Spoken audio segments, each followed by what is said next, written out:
Good morning. My name is Alexis Stephanie Green, and for those of you who don't know me, because I've been fortunate enough to spend a great deal of time with a few of you, Tori and Marie. I've had the distinct privilege of nannying for Ellen and Walker for a few amazing years.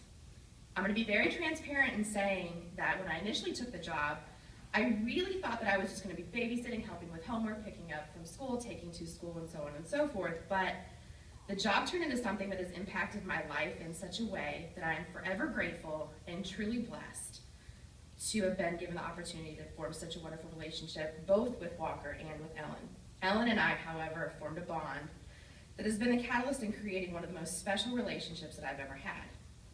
I always used to joke with her and tell her that I'm the older sister that she never wanted to have, because I would fuss at her when we were running late, harass her to make sure that all of her homework was done, cheer her on from sidelines during tennis matches, embarrass her in front of boys, diffuse verbal agreements that would arise between she and Walker. Not that they would ever happen, but you know, stuff that older siblings do, because I myself am the oldest sibling in my family. But I absolutely loved every single second of every single day that I got to spend with those kiddos.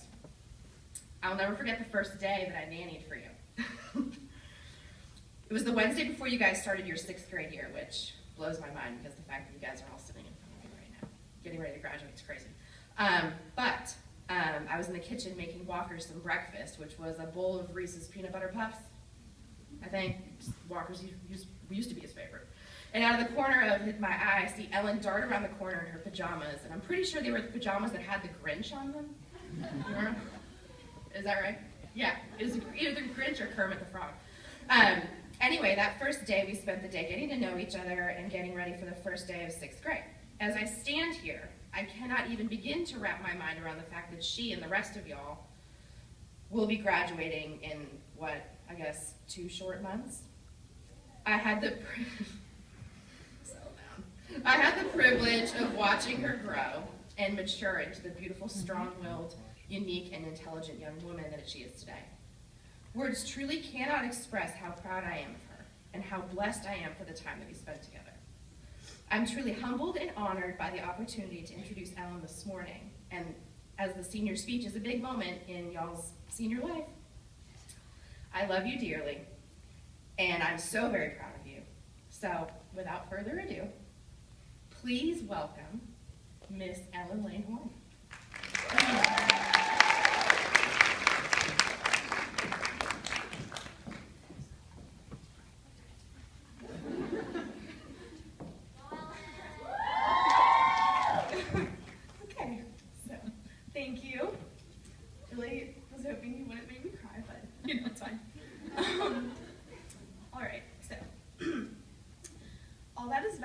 In human society depends upon the opportunity for development accorded to the individual.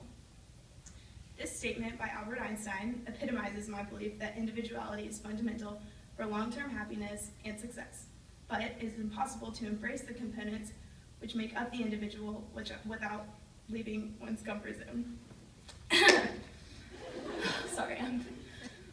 Sorry, my heart's beating really bad. Okay, I'll be honest. My comfort zone is pretty small, and I generally avoid any opportunity to leave it. But luckily, with the help of the past 16 years at Hutchinson, I did junior K twice. And the friendships with which it has provided me, I have been able to develop as an individual and embrace strange components of my personality, otherwise known as quirks. Some people are afraid of heights. Some people are afraid of spiders or snakes.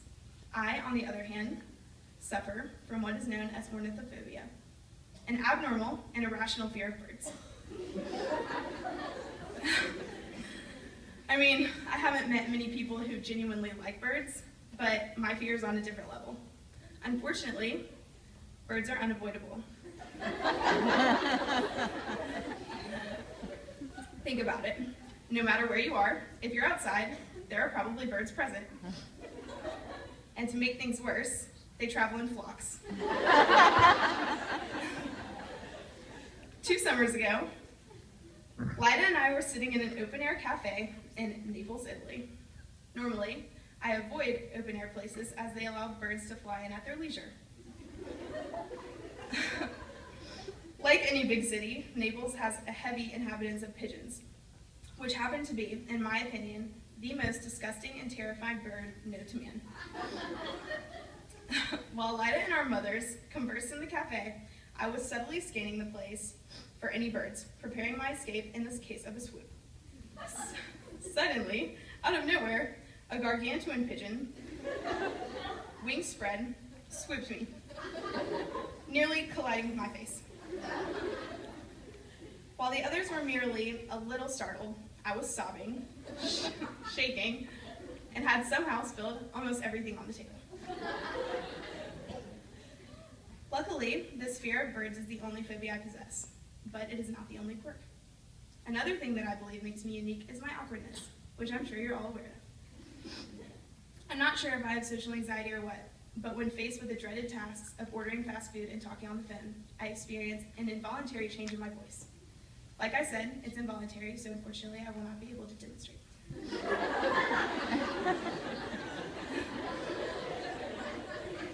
Moreover, the fact that I am a somewhat awkward person probably explains what might be my strangest, most inexplicable characteristic. I am obsessed with sloths. Sloths, like me, are very awkward creatures.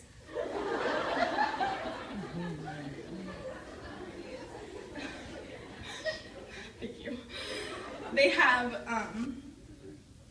permanent smiles and desire nothing more than to sleep for 15 to 20 hours per day, dedicating the other 4 to 9 hours for eating. Although many disagree, I believe that sloths are the cutest and most hilarious animals that exist. And although I could not find an actual sloth, this is the closest thing that I could find for you. So, anyway. I'm not sure if bad driving qualifies as a quirk, but it definitely makes me unique, as I have wrecked my car a grand total of 8 times and nearly had my driver's license revoked. I'll spare you the details of all my unfortunate vehicular events, but I will share a few of the notable ones. Between the months of October and March of sophomore year, I managed to back into a gas pump, a parked car, and a moving car.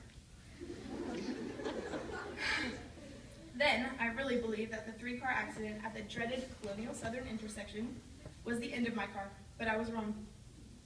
My car, aka Fergalicious, did not meet her demise until junior year. I was waiting to take a left onto my street when someone suddenly collided with the back of my car. Yes, I literally managed to get into a wreck outside of my own house. Plot twist. The man who hit my car did not have insurance, happened to have a record, and was arrested in my front yard. Luckily, thanks to my wonderful parents, I got a brand new car for my 18th birthday. 2 weeks later, I backed into a bulldozer.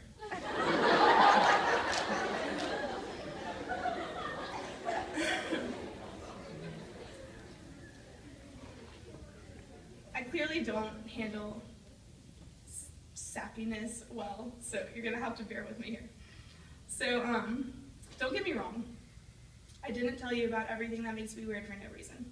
I promise there is more to my personality than just my bizarre quirks. In my opinion, individuality is the most important aspect of one's character. Although everyone possesses it, some choose not to embrace it, but embracing what makes you different is imperative for self-discovery. Might seem cliche, but when I made the decision to take a trip to Africa sophomore year, I, for the very first time, left my comfort zone in order to take the road less traveled. Bye. Sorry.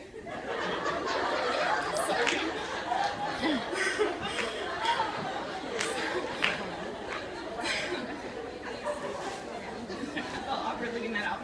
All right.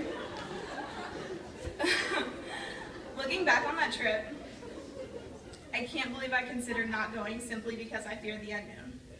To say Africa changed my life would be an understatement.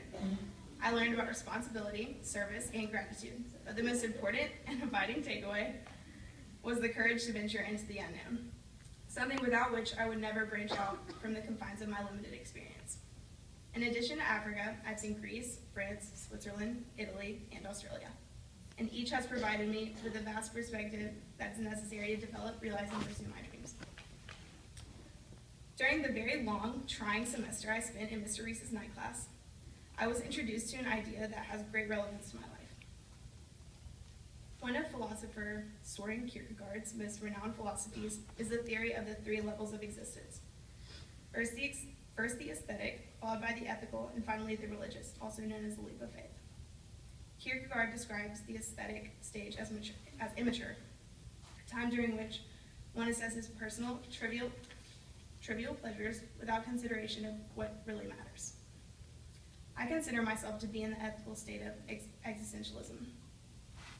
As a transition from high school to college years, I consider the right way to do things versus what I want. Throughout my life, I've been surrounded by social standards, and as I have matured, I have begun to question whether or not these standards are right. The ethical stage is a period of self-exploration on the path to the leap of faith. Through trial and error, courage, and personal values, I will eventually leave the ethical stage and become my true self, embracing each strange and unique quirk. To my friends and family for accepting me unconditionally, thank you. Without all of you, I would not have the courage to be myself.